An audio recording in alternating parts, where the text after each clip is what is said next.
And when I got hit by that car, and that car went by, one lady said to me, "Don't you know this is dangerous? Have anyone told you that this is a dangerous thing to do?" And I said, "You know what?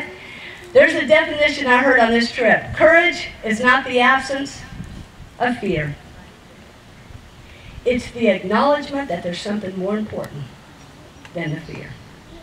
And when I was riding down that road and I heard this boom, and I felt my hand just wham, and I stopped, and I thought, I just got hit by a car. I just got hit by a car. And I looked, and the lady looked in the rearview mirror and just kept on going. And so I stopped. The police had to come. We did this police report, and at the end of the whole thing, my bike stood up. I did not crash. There was no problem. A little soreness. Can't clap very well, but no soreness. And the policeman said, "This is not possible. This is not possible." I said, "Well, you know what?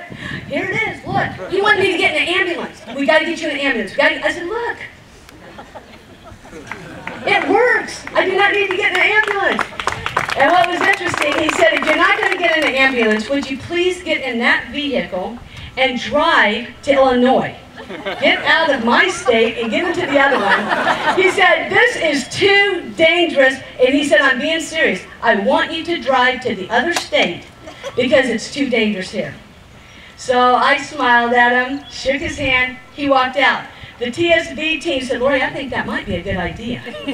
What do you think about getting in the van and driving to the next state when the roads are a little bit safer and it's a bit easier?" And I said, if I drove over every part that was dangerous and hard, I would have gotten in the car in Vancouver, Washington, and drove over the Cascades, over the Rockies, through the heat. And I said, absolutely not. Not 1 inch are we giving up on this Challenger cycle. Went back to that place, and the TSV team said, "Then we're with you." And we went through the rest of that town and got on the other side. And I want to tell you something. When we challenge the cycle, we must be willing to do whatever it takes.